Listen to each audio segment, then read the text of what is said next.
کیا دیکھنے والا سین ہوگا ویسے. ہاں، ایک طرف پاکستان کے جید علماء دائیں بائیں آگے پیچھے، اور سامنے جناب مریم نواز ان کو خطاب دے رہی ہے. ہاں، اچھے والا میک اپ کر کے، بال کنگھی کر کے، اچھے کپڑے پہن کے، ڈریسنگ لپسٹک لگا کے، اور پاکستان کے علماء مشائخ جید علماء سامنے بیٹھ کے اس کا خطاب سن رہے ہیں. کسی نے بھی اس کو یہ سوال نہیں کیا کہ یہ جو تم نے ثانیہ مرید کے میں خون کی ہولی کھیلی ہے کیوں کھیلی ہے. کسی نے بھی اس سے یہ سوال نہیں کیا کہ یہ جو تمہارے الیکشن ہیں جن کے بدلے میں تم وزیر اعلیٰ بن کے بیٹھی ہو، یہ 2 نمبر ہیں، یہ رگڈ ہیں. کسی نے اس کو یہ نہیں پوچھا. کسی نے یہ نہیں پوچھا کہ پچھلے 3 سال سے اس ملک کے اندر جو کچھ ہو رہا ہے اس کا ذمہ دار کون ہے. ہاں جی، سامنے بیٹھ کے ایسے سن رہے ہیں جیسے کوئی وقت کا امام اٹھ کے آ گیا. ہاں جی، اور وہ جو ساری زندگی ہم کو یہ درس دیتے تھے کہ عورت کی حکمرانی حرام ہے. جی، ہمارے نبی کریم صلی اللہ علیہ وسلم نے فرمایا عورت کی حکمرانی نہیں ماننی چاہیے. آج جب منہ کے اندر مال ٹھونسا گیا ان کے، آج سب کچھ حلال ہو گیا. آج وہ جو بیچارے کارکن شہید ہو گئے ثانیہ مرید کے میں، ان کا خون انہوں نے بلی چڑھا دیا. ان کو یہ چلو مان لیا کہ وہ ایک نام نہاد وزیر اعلیٰ ہیں، اس کے سامنے پروٹوکول کے طور پر بیٹھنا چاہیے تھا. لیکن اگر تم نے یہ بغیرتی کر کے بیٹھ ہی گئے تھے تو کم از کم ایک سوال تو پوچھ سکتے نا. یہ جو تمہارے کارکن ہیں تم نے کیا سبق دیا ان کو؟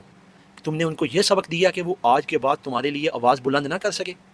یہ تمہارے کارکن جذباتی کارکن تھے، ان کا تمہارے ساتھ مذہبی لگاؤ تھا. اگر آپ کے اوپر کوئی بات کرتا تھا تو یہ ان کو ساتھ سناتے تھے. ہمارے ساتھ بیتی ہے. ہم کو تمہارا پتہ تھا کہ تم نے ہمیشہ دنیا کی خاطر، چندے کی خاطر، اپنے فرقے کی خاطر ہر چیز کو بیچا ہے. تم ہی تو وہ ہو جن کے بارے میں نبی کریم صلی اللہ علیہ وسلم نے فرمایا تھا کہ آخر وقت کے علماء جن کو روز قیامت جن کے منہوں میں آگ کے رسے ڈالے جائیں گے، وہ کون ہوگے؟ جن کو دنیا پیاری ہوگی، جو دنیا کے بدلے میں دین کا سودا کریں گے، وہ تم ہو. تمہارا وہ کارکن جو ثانیہ مرید کے میں شہید ہو گیا، جو زخمی ہو گیا، جو لاپتہ آیا، تم نے کیا سبق دیا اس کو؟ یہ سبق دیا تم نے کہ جب تمہارا دل کرے تم حکمرانوں کے جا کے تلوے چاٹو، ان سے مال لو، اور تمہارے کارکنوں کا جو خون ہے وہ پیسوں کی صورت میں بک گیا. اور بے ضمیر ہو، چندہ فروش ہو، تم کو کیا اپنی مسجدیں عزیز ہیں؟ یہ قرآن میں ہے کہ ایک مومن کی جو حرمت ہے وہ کعبہ سے بھی زیادہ پیاری ہے.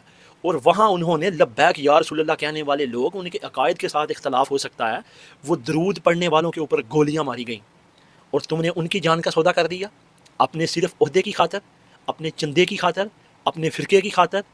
وہ کمینوں، یہ وہ لوگ تھے، یہ وہ کارکن تھے جن کو تم ان کے ماں باپ سے زیادہ پیارے تھے. وہ اپنا پیٹ کاٹ کے تم کو دیتے تھے. وہ تمہارے اوپر اور تمہاری عزت کے اوپر لفظ نہیں آنے دیتے تھے. وہ جذباتی ہو جاتے تھے. تم نے مرنا نہیں ہے. تم کتنی دیر ان حکمرانوں کے تلوے چاٹو گے؟ اگر تم نے قرآن سیکھ کے، مدرسے بنا کے، عالم بن کے، بہت بڑے مفتی بن کے، اتنا بھی تم نے نہیں سیکھا کہ ظالم حکمران کے سامنے بولنا سب سے بڑا جہاد ہے، تو تمہارے علم کے اوپر. اور میں حیران ہوتا ہوں آج بھی ان کے وہ کارکن جو ان کے ساتھ کھڑے ہیں. ان کا احتساب کرو، ان سے سوال پوچھو، ان کو پوچھو کہ وہ جو ہمارے کارکن شہید ہو گئے ہیں ان کا خون کدھر گیا؟ اس ظالموں، تم نے ان کے ساتھ کھڑے ہونا تھا، اور تم الٹے ان کے ساتھ کھڑے ہو گئے جنہوں نے یہ ظلم کیا. تمہیں غیرت نہیں آئی؟ تمہیں شرم نہیں آئی؟ تمہیں حیا نہیں آئی کہ تم ایک عورت کے سامنے بیٹھے ہو، وہ عورت جو 2 نمبر الیکشن کی صورت میں جس کی حکومت بنی ہے، جس کی ٹوٹل حکومت فارم 47 کے اوپر ہے، وہ ظالم ہے، وہ پچھلے 3 سال سے ظلم کر رہی ہے. اس نے تمہارے کتنے کارکنوں کو شہید کر دیا، کتنوں کو لاپتہ کر دیا. وہی وزیر اعلیٰ نا، وہ محترمہ بکلم خود تو نہیں آئی، لیکن اسی کے آرڈر چلتے ہیں نا، بیوروکریسی اسی کے انڈر ہے نا. اور تم جا کے اپنے عہدے کی خاطر، اپنے چندے کی خاطر اس کے پاس بیٹھ گئے. تم نے بات تک نہیں کی. جو کارکن آج بھی ان کے ساتھ کھڑا رہے گا، ان مفتیوں کے، ان آستانوں کے، ان ٹھگوں کے، ان پیروں کے، تو پھر تمہارے اوپر ترس کرنے کی کوئی وجہ نہیں ہے. ہم تمہارے حق میں بولے تھے کیونکہ یہ ہماری ذمہ داری تھی. ہمارے لیڈر نے کہا تھا کہ جہاں پہ ظلم دیکھو وہاں پہ ڈٹ جانا حسین کے انکار کی طرح. ہم نے تمہارے ساتھ کندھا لگایا، لاکھ اختلافات تھے لیکن ہم نے دور کیے.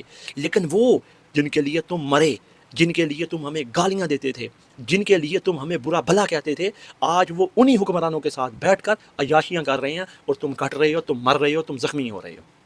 اگر تم نے آج اپنی غلطیوں کا اعادہ نہ کیا، آج اپنی ان غلطیوں سے نہ سیکھا، تم نے ان کا احتساب نہ کیا، آج بھی اگر تم انہی کے ساتھ کھڑے رہے تو پھر اگلے سانے کا انتظار کرو. اس بار 600,000 مرے ہیں، دوسری بار 2,000 مریں گے، لیکن تمہاری آواز اٹھانے والا کوئی نہیں ہوگا.